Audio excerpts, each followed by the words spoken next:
మన ప్రేక్షకులందరికీ కూడా మరి హృదయపూర్వక నందనలు.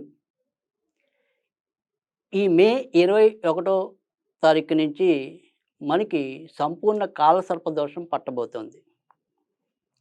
మనం చాలా రోజులుగా చెప్తూనే ఉన్నాం. అంటే ఇంచుమించుగా కిందటి సంవత్సరం జూన్ నుంచి, ఈ సంవత్సరం జూన్ నుంచి అంత మంచి కాలం కాదు. మరి సామాన్య ప్రజలకి రోగాలు పెరుగుతాయి. అలాగే ఏవైతే భూకంపాలనుకోండి, కొన్ని కొన్ని చోట్ల అగ్ని ప్రమాదాలనుకోండి, ఇలాంటివన్నీ కూడా ఎంతో కొంత ఏదో రకంగా ప్రతి మనిషి కూడా మరి ఇబ్బంది పడటం అనేది కూడా జరుగుతుంది.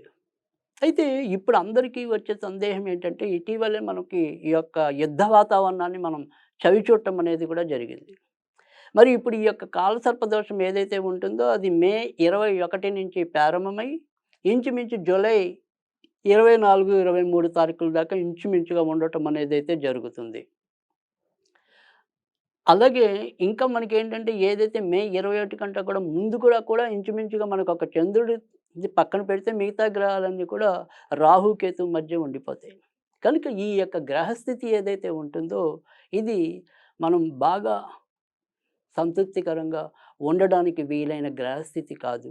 తర్వాత ఎంతో కొంత ప్రతి ఒక్కళ్ళు కూడా జాగ్రత్తగా ఉండవలసిన పరిస్థితి ఉంది. హమ్మయ్య! మన యొక్క సైనికులు విజయం సాధించారు. మన ప్రభుత్వం ఎట్టకేలకు వాళ్ళని అదింపెట్టగలిగింది. ఇలాంటి ఏవైతే ఉంటాయో అవి పూర్తిగా ఒక్కోసారి విశ్వసించలేని పరిస్థితులు కూడా ఎదుర్కోవచ్చు. ఎందుకంటే ఇప్పుడు ఈ గ్రహస్థితి ఇంచుమించుగా మళ్ళీ నవంబర్ నుంచి వచ్చే గ్రహస్థితి ఈ 2 కూడా ప్రభుత్వాలకి కొంతవరకు పరీక్ష పెట్టే కాలాల్లానే ఉంటాయని చెప్పడంలో కూడా సందేహం లేదు. ఇక్కడ పాకిస్తాన్ ఇప్పుడు ఏదైనప్పటికీ కూడా గత కొద్ది కాలంగా అందరం చెప్తున్న మాటే.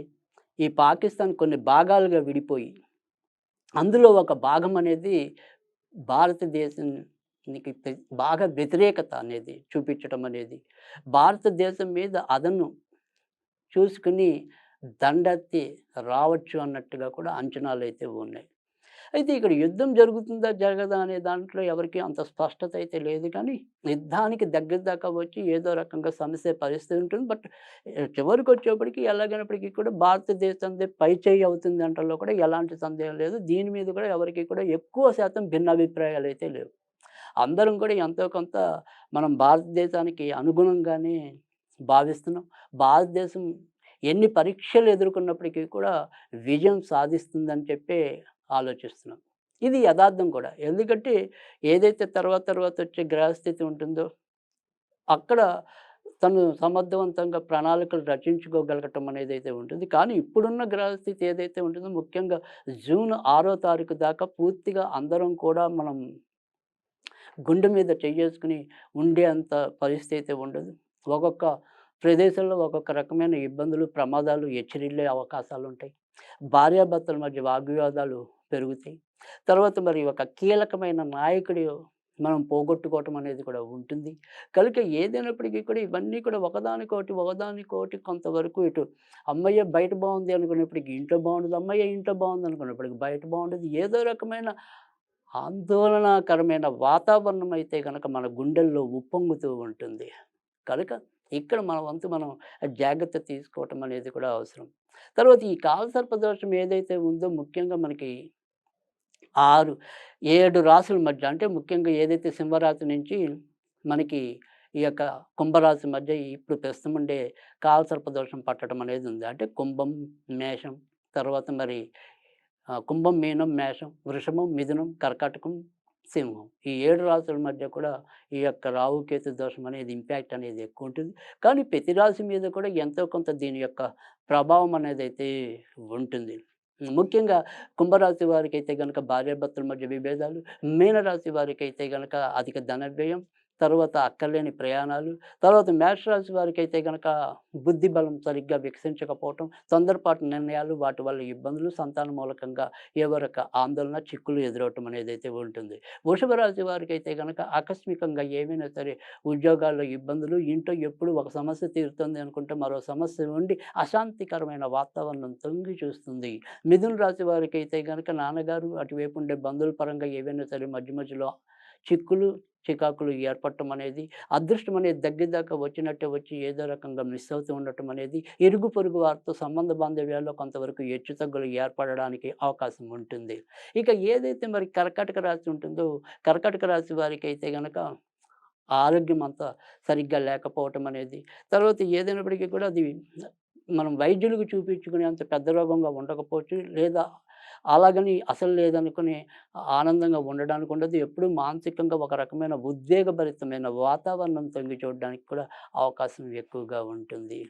మరి అదే సింహరాశికొచ్చేప్పటికి మరి సింహరాశికి కూడా ఆకస్మిక ప్రయాణాలు, భార్యాభర్తల మధ్య ఏదైనా సరే కొంతవరకు ఎడబాటు, తరువాత ఒక ఇబ్బంది వదులుతుంది అనుకునే టైంకి ఇంకో ఇబ్బంది, అధిక ధన వ్యయం అనేది సింహరాశి వారికి కనబడుతుంది. ఇక మరి కన్యా రాశి వారికొచ్చేప్పటికి వారికైనా సరే అధిక ధన వ్యయం, తర్వాత మరి భక్తి అంటే ఏదైనప్పటికీ కూడా మనకి నియంత్రణలో ఉన్నది ఏది కూడా తప్పు కాదు. ఏదైతే అతి అన్నామో అతి సర్వత్ర వర్జయేత్ అనేది ఉంటుంది కనుక, ఈ ప్రస్తుతం ఈ కన్యా రాశి వాళ్ళు ఏదైనా సరే ఒక అతికెళ్ళటం అంటే భక్తి అనేది ఉంటే భక్తిలో అతిగా వెళ్ళటం, ఇంకేదైనా అలవాటు ఉంటే దాంట్లో అతిగా వెళ్ళటం. సో, ఇదేదైనప్పటికీ కూడా అతిగా స్పందించే గుణం, దానివల్ల ఇబ్బందులు తెచ్చుకునేది మరి కన్యా రాశికి ఉండొచ్చు. తర్వాత మరి ఏదైతే తులారాశి ఉంటుందో, ఆ తులారాశి వారికి కూడా లాభాలన్నీ కూడా దగ్గర దగ్గర వచ్చినట్టుంటాం. తర్వాత నిర్ణయాలు తీసుకోవాల్సిన విధానంలో కరెక్ట్‌గా నిర్ణయాలు తీసుకోలేకపోవటం, సంతాన పరంగా ఏవో రకమైన చిన్న చిన్న వ్యాకులతలు వీరికి ఎక్కువగా ఉంటాయి. మరి వృశ్చిక రాశి వారికొచ్చేప్పటికి వీరికి కూడా మరి చతుర్థ స్థానంలో ఈ యొక్క ఉద్యోగ స్థానాల్లో రాహు, కేతు యొక్క దోషం ఏర్పడటం. దానివల్ల ఇంట్లో సుఖం లేకపోవటం, వృత్తి ఉద్యోగాల్లో ఇబ్బందులు, తర్వాత ఇప్పటికే నిరుద్యోగంగా ఉంటే గనక ఉద్యోగాలు ఒక పట్టాన రాలేక పరిస్థితులు, ఇలా వీటితో ఎక్కువగా సతమతం అవ్వటం అనేది కూడా ఉంటుంది. ఇక ఏదైతే ధనుర్రాశి ఉందో, ధనుర్రాశి వారికి మాత్రం కొద్దిపాటి ఏదైనా సరే అనుకోని అదృష్టం పట్టడానికి అవకాశం ఉంటుంది. తర్వాత ఇటు ఆధ్యాత్మిక రంగంలో ఉన్న వాళ్ళకి గానీ, స్వయం వృత్తుల్లో ఉన్న వాళ్ళకి గానీ ఎక్కువ అవకాశాలు రావటం అనేదైతే ఉంటుంది. కొంతలో కొద్దిగా ఏదైనప్పటికీ కూడా తాత్కాలికంగా కొంత ఏదైనా మంచి జరిగితే ఈ యొక్క ధనుర్రాశి వారికి ఉండొచ్చు గానీ, ఇదే విషయంలో మళ్ళీ తోడబుట్టిన వాళ్ళకి ఏదైనా సరే కొంతవరకు అనారోగ్యం ఎక్కువగా చేయటం, లేదా ఎవరినైనా ఒక ఆప్త బంధువుని దూరం చేసుకోవటం అనేది కూడా సంభవించొచ్చు ధనుర్రాశికి.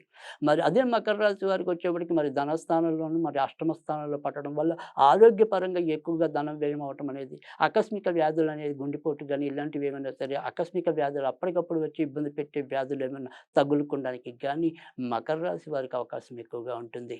అదే కుంభరాశి వారికొచ్చేప్పటికి, కుంభరాశి వారికైతే గనుక మరి ప్రస్తుతం లగ్నంలోనే ఏర్పడటం అనేది ఇందాకే దాని గురించి మనం చెప్పుకున్నాం. కనుక ఇక్కడ ఏదైనప్పటికీ కూడా ఈ ఇంచుమించు ఈ 12 రాసుల వారికి కూడా ఏదో రకంగా ఈ రాహుకేతు దోషం అనేది, ఈ సంపూర్ణ కాలసర్ప దోషం అనేది. అలాగే ఎప్పుడైతే ఇప్పుడు మరి ఎవరైతే మే 21 నుంచి ఇంచుమించుగా జూన్ 23 మధ్య ఎవరైతే మరి శిశువులు పుడతారో, వీళ్ళందరికీ కూడా సంపూర్ణ కాలసర్ప దోషంతో పుట్టడం అనేది ఉంటుంది కాబట్టి, వారి వారి యొక్క ఆరోగ్య విషయాల్లోనూ, తర్వాత మరి ఇంకా గర్భం ధరించిన తల్లులు కూడా ఎంతో కొంత జాగ్రత్త వహించవలసిన అవసరం కూడా ఉంటుంది. కనుక అవకాశం ఉంటే ప్రతి ఒక్కళ్ళు కూడా ఏదైతే కనీసంలో కనీసం మరి మే నుంచి జూలై వరకు కూడా ప్రతి ఒక్కళ్ళు ఇటు సమాజం బావుండాలని కోరుకోవడంతో పాటుగా, ఎవరికి వారు వీలైనంత వరకు సుబ్రహ్మణ్య స్వామి, నాగేంద్ర స్వామికి సంబంధించిన ఆరాధనలు చేసుకోవటం వల్ల కూడా చక్కటి మంచి ఫలితాలుంటాయి. అలాగే శక్తి కొద్దీ ఎవరైనా సరే ఓం సౌం సుబ్రహ్మణ్యాయ నాగేశ్వరాయ నమః. ఓం సౌం సుబ్రహ్మణ్యాయ నాగేశ్వరాయ నమః. ఓం సౌం సుబ్రహ్మణ్యాయ నాగేశ్వరాయ నమః. ఇది చేతనైనన్ని సార్లు ప్రతిరోజు కూడా ఎవరికి ఎప్పుడు అవకాశం ఉంటే అప్పుడు చదువుకుంటూ రావటం వల్ల కూడా ఏదైతే ఇప్పుడు దేశ కాల మాన పరిస్థితులన్నీ కూడా ఎంతో కొంత మంచిగా ఉండడానికి, తర్వాత ఆకస్మిక ప్రమాదాల నుంచి బయటపడడానికి, మనం కూడా మన ఇంట్లో శాంతి సౌభాగ్యాలతో వెల్లివిరియడానికి ఈ యొక్క నామజపం అనేది ఎంతైనా ఉపయోగపడుతుంది. కనుక తప్పకుండా దీన్ని మనం ప్రతి ఒక్కరం కూడా చదువుకుంటాం. అలాగే అవకాశం ఉంటే సుబ్రహ్మణ్య స్వామి కరావలంబ స్తోత్రం ప్రతిరోజు చదవటం వల్ల కూడా ఇప్పుడుండే ఈ యొక్క అసహజమైన గ్రహస్థితి గానీ, లేదా ఇబ్బందికరం పెట్టే గ్రహస్థితి గానీ ఏదైతే ఉంటుందో దాని నుంచి ఎంతో కొంత ఉపశమనం పొందడానికి కూడా ఆస్కారం ఉంటుంది. అలాగే ఎవరికి వారు ఎంతో కొంత వారు ఎంతవరకు జాగ్రత్తగా ఉండగలిగితే అంతవరకు జాగ్రత్తగా ఉండడానికి కూడా ప్రయత్నించాలని మనస్ఫూర్తిగా కోరుకుంటూ, మరి ఇది ఈ యొక్క కాల సర్పదోష యొక్క విశేషాలు.